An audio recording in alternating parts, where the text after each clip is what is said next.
Okay, let's just dive right into this explainer. We're unpacking a mystery today that honestly hits right at your wallet. On the surface, it looks like a pretty simple story, right? A struggling budget airline finally running out of runway. But when you actually look closer, you find this massive, hidden machine pulling the strings. We are looking at the total collapse of Spirit Airlines, and more importantly, who actually orchestrated it. Picture this. It's just past sundown on May 1st, 2026. The United States government, directly from the president, has just offered $500 million to save Spirit Airlines from going under. I mean, it's a massive lifeline. But on a conference call from a glass tower in Miami, three completely unseen executives representing massive private hedge funds listen to the offer and simply say, no. Just like that, the deal is dead. How does that even happen? Seriously, how do three private investment firms just overrule the White House? Well, to understand that, we kind of have to peel back the whole cable news narrative, because there's a really stark contrast between the public political theater you see on TV and the hidden financial mechanics that actually control American capitalism. The official story, rolling across the news tickers, is that Spirit just couldn't survive, and a political bailout fell apart. But the real story, the one we're getting into today, is about a systemic wealth transfer and an absolute ironclad hedge fund veto. You see, the actual death blow to Spirit wasn't struck overnight. It was literally a slow-motion collapse set in motion over 2 years ago. Back in January 2024, the Department of Justice blocked Spirit from merging with JetBlue. By November 2024, a seriously weakened Spirit filed for its first bankruptcy. Now they restructured, they cut costs, and they actually had a viable survival plan for 2026. But then, an external shock hit in April 2026, forcing bailout talks, which ultimately ended in that fatal veto in May. That external shock? It all comes down to a single number, $4.51. That was the lethal spike in the price of jet fuel per gallon, driven entirely by sudden hostilities between the United States and Iran that totally disrupted global oil markets. Spirit's entire survival math was based on jet fuel costing about half of this amount. And here's why that specific price spike was an absolute death sentence for a budget airline. Ultra-low-cost carriers spend 20 to 25% of their total unit costs purely on fuel. Unlike the legacy carriers, Delta, United, American, who have vast cash reserves, premium business class travelers, and these massive fuel hedging programs, an airline like Spirit just cannot absorb that kind of shock. Their razor-thin margins were completely wiped out in a single month, while the legacy airlines just remained solidly profitable. So, the absolutely crucial piece of the puzzle here is understanding the actual law that let these funds just walk away from the bailout. It's called the absolute priority rule. It's a core piece of the bankruptcy code, requiring that senior secured creditors, the ones holding the debt backed by hard assets, must be paid first, period. This rule legally overrides political wishes, it overrides government loans, and it overrides the claims of regular shareholders. This specific law is what gave distressed debt funds like Citadel, Ares, and Cyrus Capital the absolute legal power to veto the president's rescue plan. This whole thing perfectly highlights the absolutely ruthless mechanics of secured aircraft financing. I mean, why would these funds choose to kill the airline? Because they lent Spirit money using the actual airplanes as collateral.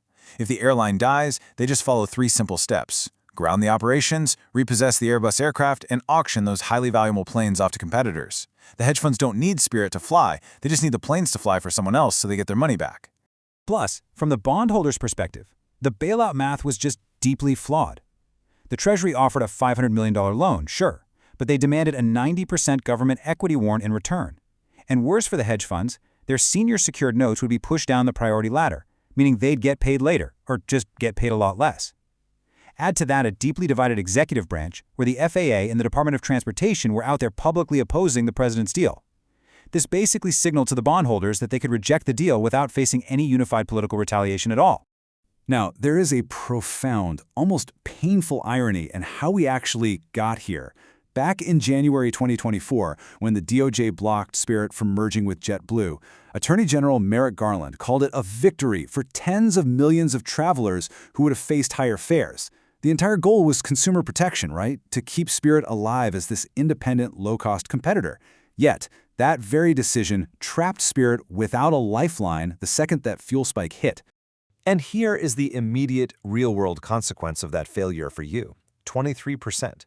The data shows that when Spirit leaves a route, the average ticket price jumps by 23% within months. That is roughly an extra $60 out of your pocket for every single flight. Without the budget airline forcing the big carriers to actually compete on price, airfare just skyrockets. Because this isn't just abstract corporate finance, right? This impacts real people. Spirit carried 18 million passengers a year. Look at who relies on those $95 flights. Working-class travelers in the Caribbean diaspora flying home to visit family, college students, military families, and seniors living on fixed incomes. This is literally the connective tissue of low-income mobility, and it is being completely severed. The collateral damage happening on Main Street is just staggering. We're talking 12,000 Spirit employees facing layoffs, pilots, flight attendants, mechanics, gate agents. Those 18 million budget travelers lose their affordable option. Secondary airports, places like Fort Lauderdale and Atlantic City, lose a massive chunk of their daily flights, which instantly hurts local concession workers and hotel demand. And hey, let's not forget JetBlue, who lost $3.8 billion trying to acquire Spirit in the first place, only to watch it collapse anyway. But, in a collapse like this, there are always winners. This is a massive billion-dollar wealth transfer straight from working-class travelers to Wall Street and legacy monopolies. The legacy carriers, American, Delta, United, gain massive pricing power. Rival budget airlines get to scoop up cheap planes. The distressed debt hedge funds walk away with solid returns. The airframe leasers get to release planes at higher rates, and the DOJ Antitrust Division gets to claim a win on paper for stopping a merger, even as the airline literally liquidates entirely. And if you're thinking Spirit is just some weird anomaly, history proves this is actually a feature of a recurring 25-year cycle. Over and over again, budget airlines like ATA Holdings, Independence Air, and Skybus are systematically born, they drive prices down, they get starved by sudden fuel spikes, and then they are harvested for parts by legacy carriers and hedge funds. Spirit is literally just the latest casualty in a perfectly functioning machine. Which brings us right to the core systemic disconnect we're unpacking today. On one side, you have political priorities, where politicians focus on voters first. On the other side, you have bankruptcy law, where secured creditors legally come first. The government often operates as if it runs the economy through public theater and big press conferences. But as this explainer reveals, the real power lies quietly with the private funds holding the secured debt. They don't need to hold a press conference, they just need to say no. So I want to leave you with a pretty provocative question. We know the cycle now. We know the mechanics. With other budget airlines like Frontier and Avelo next in the pipeline, heavily reliant on the exact same secured aircraft financing, when the next geopolitical fuel spike hits, which airline dies next? Next time you book a cheap flight, remember the invisible forces deciding if that plane even stays in the sky. If you found this explainer helpful in breaking down the real mechanics of our economy, make sure to follow and subscribe for more deep dives into the hidden systems all around us. Thanks for learning with me today.